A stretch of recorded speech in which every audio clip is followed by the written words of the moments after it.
कक्षा पंचमी के सभी भैया बहनों को मेरा नमस्कार। आज हम पाठ 14 खाने से पचने तक का अध्ययन करेंगे और समझेंगे। जैसा कि हमने आगे पढ़ा है उसके भोजन के बारे में पढ़ा है कि पाचन तंत्र के प्रमुख अंग कौन कौन से हैं, मुंह में रखा भोजन आमाशय तक कैसे पहुंचता है, भूख लगने पर क्या होता है। इससे आगे हम ग्लूकोज से तुरंत ऊर्जा के बारे में जानकारी प्राप्त करेंगे।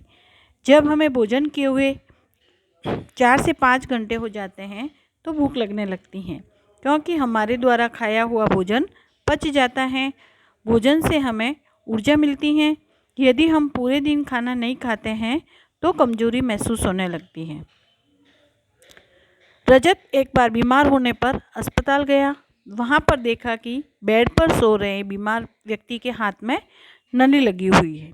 पास ही में एक प्लास्टिक की बोतल में पानी जैसा पदार्थ भरा है। यह बोतल नली के साथ जुड़ी हुई है। यह देखकर रजत ने डॉक्टर से पूछा कि ये क्या है। डॉक्टर साहब ने बताया कि इन्हें कमजोरी आ गई है, अतः तुरंत ऊर्जा देने के लिए ग्लूकोज चढ़ाया जा रहा है। जैसा चित्र में दिखाई दे रहा है, बीमार व्यक्ति को ग्लूकोज चढ़ाते हुए। ये बेड पर एक भैया सो रहे हैं। ये डॉक्टर साहब हैं जो प्लास्टिक की ये बोतल है, ग्लूकोज की बोतल है, इसमें ग्लूकोज भरा हुआ है। ये इस चित्र में स्पष्ट दिखाई दे रहा है कि यह जब व्यक्ति में चढ़ाया जाता है तो उसमें तुरंत ऊर्जा आ जाती है और कमजोरी महसूस नहीं होती है। कमजोरी आने पर ही शरीर में ग्लूकोज चढ़ाया जाता है। खाने में आयरन।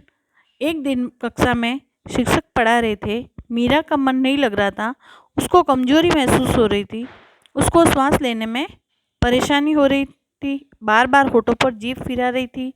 मीरा को ऐसा करते देख शिक्षक उसके पास गए व उसके स्वास्थ्य के बारे में बातचीत की।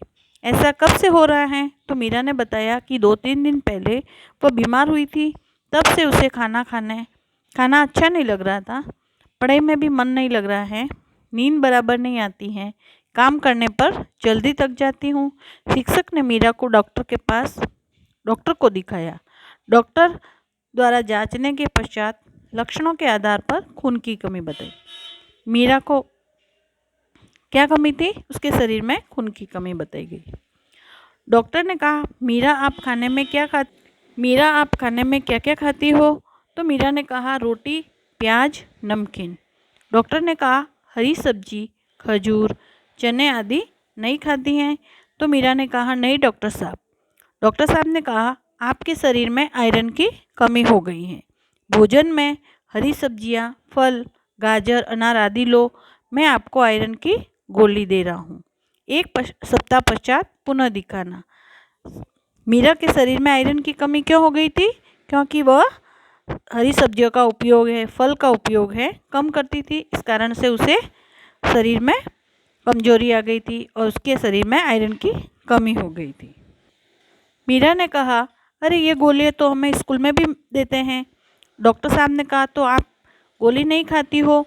मीरा ने कहा, नहीं डॉक्टर साहब, मुझे गोली अच्छी नहीं लगती हैं, चक्कर आने लगते हैं और जी घबराता है। डॉक्टर ने कहा, आपके शरीर में खून की कमी यानी कि एनीमिया हो गया है। खून की कमी हो जाने पर क्या हो जाता है? एनीमिया हो जाता है। इस आयरन की गोली को खाली पेट नहीं लेना चाहिए, इसे खाना खाने के आधे घंटे बाद लेना चाहिए। मीरा ने कहा, डॉक्टर साहब इस गोली का पूरा नाम बताइए। डॉक्टर ने कहा, इसे आयरन फॉलिक एसिड यानी कि IFA कहते हैं। इसका पूरा नाम है आयरन फॉलिक एसिड। यह स्वास्थ्य के लिए महत्वपूर्ण है। यह हमारे शरीर में खून बनाने में मदद करती है। तो मीरा ने कहा, अच्छा, तभी हमें विद्यालय में हर सप्ताह इसे खाने के लिए देते हैं, लेकिन मैं नहीं खाती थी, आगे से खाया करूँगी। डॉक्टर ने कहा, गोली के साथ साथ खाने पर भी ध्यान देना होगा। खाने के साथ में अनाज, दालें, तिल, हरी पत्तियाँ, पत्तेदार सब्जियां, अखरोट, बादाम, अमरूद, मौसमी, पिन खजूर, दाख, मछली, लीवर आदि में आयरन अधिक होता है। इसे अपने भोजन में शामिल करो, जिससे आयरन की कमी दूर हो सकेगी। इसके बाद गोली भी नहीं खानी पड़ेगी। हमें अपने भोजन पर विशेष ध्यान देना चाहिए, जैसे कि हरी पत्तेदार सब्जियां हैं, फल हैं और मौसमी फल हैं, जैसे ड्राई फ्रूट्स हैं, इन सबको शामिल करना चाहिए, तो जिससे हमारे शरीर में आयरन की कमी दूर हो जाती है। मीरा को कमजोरी क्यों महसूस हो रही थी? क्योंकि मीरा अपने भोजन में जैसे फल सब्जियां इनका उपयोग कम कर रही थी और उसके शरीर में आयरन की कमी के कारण कमजोरी महसूस हो रही थी। मीरा जैसे बीमारी के लक्षण आपने किस किस साथी में देखे हैं? तो हम बता सकते हैं कि जिनका शरीर पतला दुबला कमज़ोर दिखाई देते हैं, तो ये लक्षण उसमें दिखाई देते हैं। शरीर में आयरन की कमी न हो, इसके लिए हमें क्या करना चाहिए? शरीर में आयरन की कमी नहीं हो, इसके लिए हमें अनाज हैं, दालें हैं, हरी पत्तियां हैं, अखरोट हैं, बादाम हैं, फल हैं, ये चीज़ें हमें भोजन के साथ में काम में लेनी चाहिए। खाद्य समूह एवं खाद्य पिरामिड। हम भोजन में बहुत सी चीज़ें खाते हैं, यहाँ कुछ की सूची दी गई है। मक्की है, चने की दाल है, मूंग की दाल है, चावल, दलिया, बैंगन, दूध, दही, मटर, गाजर, आम, पपीता, सेव, पालक, भिंडी, पोहा, करेला, लौकी, पनीर, छाछ, मावा, अंडे, मांस, मछली, रोटी, ब्रेड आदि। हम सभी इन चीज़ों को खाने के साथ भी जोड़ सकते हैं। अब हम ये तालिका दिखाई दे रही है, जैसा कि हमने आगे पढ़ा है, तो हरी सब्जियां हैं, इसमें उनके नाम लिखने हैं। दूध एवं इसके उत्पाद हैं, तो दूध से बनी हुई जो भी सामग्री है इसके अंदर हमें भरनी है। फलों के नाम लिखने हैं, अनाज एवं दालें हैं, मांस, अंडे आदि, इन चीज़ों को हम इसमें अलग अलग जो भी हैं उनमें भरनी है। कॉपी में इन चीज़ों को आपको बनानी है, तालिका बना के उसमें भरना है। इन खाद्य समूह में से अगर हम आवश्यक मात्रा में खाद्य सामग्री हमारे भोजन में सम्मिलित करेंगे, तो निश्चित रूप से हमारे शरीर को पोषक तत्व जैसे कार्बोहाइड्रेट है, प्रोटीन है, वसा है, विटामिन और खनिज मिलते रहेंगे। अब हमें ये दिखाई दे रहा है खाद्य पिरामिड। हमें ये खाद्य पिरामिड ही हमारे भोजन के रूप में हमें इसको काम में लेना चाहिए।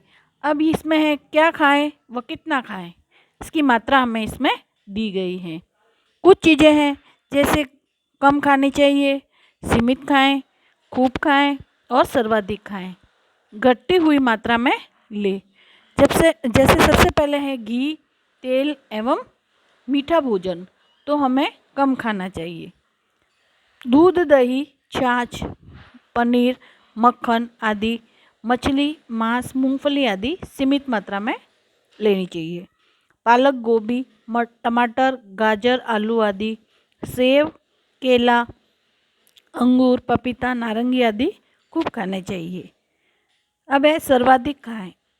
रोटी, दालें, चावल, दलिया, खीच, पोहा, सूजी आदि हमें सर्वाधिक खानी चाहिए।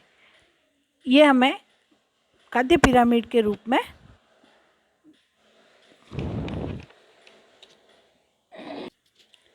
जैसा कि हमने आगे चित्र में खाद्य पिरामिड को देखा है, तो इसमें ये हमें खाली स्थान दिखाई दे रहे हैं, इनको हमें भरना है। जैसे कम मात्रा में कौन सी चीज़ें खानी चाहिए, सीमित मात्रा में कौन सी खानी चाहिए, अधिक मात्रा में और सर्वाधिक मात्रा में जो भी चीज़ें हैं वो इसमें सब में इसमें भरनी है। अब हम आगे पढ़ेंगे कृमि नियंत्रण। कृमि यानी कीड़े। पेट में पनपने वाले कीड़ों को कृमि कहते हैं। कृमि किसको कहते हैं? जो कीड़े पेट में पनपते हैं उन्हें कृमि कहते हैं। इससे बच्चों में खून की कमी हो जाती है व शारीरिक विकास कम हो जाता है। जिन बच्चों के पेट में कृमि पनपते हैं यानी कीड़े होते हैं, तो उनके शरीर में खून की कमी हो जाती है और उनका शारीरिक विकास भी कम हो जाता है।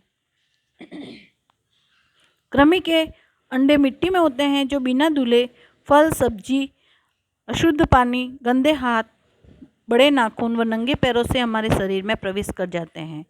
इस हेतु राज्य सरकार द्वारा कृमि नियंत्रण कार्यक्रम चलाया जा रहा है। इसके अंतर्गत बच्चों को एल्बेंडाजोल गोली दी जाती है। गोली का क्या नाम है? एल्बेंडाजोल, जो कृमि नियंत्रण में मदद मिलती है। नीचे दिए गए चित्रों में कृमि संक्रमण से बचाव के तरीके दर्शाए गए हैं।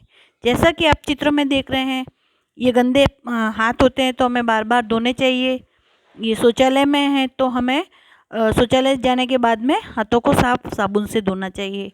नाखून काटना चाहिए, साफ व शुद्ध पानी पीना चाहिए और सब्जियों और फलों को धोकर उपयोग में लेना चाहिए। जूते चप्पल अवश्य पहनना चाहिए। इस प्रकार से कृमि संक्रमण से बचाव के उपाय हैं। कृमि नियंत्रण से लाभ। कृमि नियंत्रण से बालकों को शारीरिक व मानसिक शक्ति मिलती है, बीमार कम पड़ते हैं, जिससे उनका मन पढ़ाई में लगता है। बच्चों का विकास तेज़ी से होने में सहायता मिलती है। इसके लिए हमेशा हमें स्वच्छ शौचालय का उपयोग करना चाहिए। शौच जाने के बाद और खाना खाने से पहले साबुन से साफ हाथ धोने चाहिए। हमेशा शुद्ध पानी का उपयोग करना चाहिए। सब्जियों एवं फलों को साफ एवं शुद्ध पानी से धोकर उपयोग में लेना चाहिए। हमें नाखून काटकर साफ रखने चाहिए। कृमि नियंत्रण के कारण बच्चे कम बीमार हो जाते हैं। अब देखो, ये प्रश्न दिए गए कुछ। बच्चे बीमार कब होते हैं? जब उन्हें पेट में उनके कीड़े पनपते हैं, कृमि रोग हो जाता है और वो जैसे शौचालय का उपयोग नहीं करते हैं, जूते चप्पल नहीं पहनते हैं, तो इन सब चीज़ों को अगर वो उपयोग में नहीं लेंगे तो बीमार हो जाते हैं। किस कारण से बच्चों का विकास रुक जाता है? तो बच्चों में खून की कमी के कारण उनका विकास रुक जाता है, शारीरिक विकास रुक जाता है। बच्चों का पढ़ाई में मन क्यों नहीं लगता है? तो ये भी यही है, खून की कमी हो जाती है तो वो जो हर चीज़ों का उपयोग गंदे चप्पल जूते हैं जो काम में लेते हैं, मिट्टी में हाथ डालते हैं, नंगे पैर चलते हैं, तो उनके कारण उन्हें बीमारी हो जाती है और बीमारी के कारण उनका पढ़ाई में भी मन नहीं लगता है। कृमि नियंत्रण से बच्चों को क्या क्या लाभ होते हैं? कृमि नियंत्रण से बच्चों का पढ़ाई में मन लगने लग जाता है, उनका शारीरिक विकास होता है और उन्हें कोई परेशानी नहीं होती है। भोजन को चबाकर खाने से उनका पाचन ठीक होता है। पाचन तंत्र के अंग मिलकर भोजन का पाचन करते हैं। जैसा कि हमने आगे पढ़ा है, पाचन तंत्र के जो अंग होते हैं तो उनमें भोजन जब उनसे ही भोजन का पाचन अच्छे ढंग से होता है। अच्छे स्वास्थ्य के लिए अलग अलग समूह की चीज़ें आवश्यक मात्रा में हमें भोजन में शामिल करनी चाहिए। आज हमने ये पाठ पूरा पढ़ लिया है। अब आपको जो प्रश्न उत्तर दिए हुए हैं आपको करने हैं। धन्यवाद।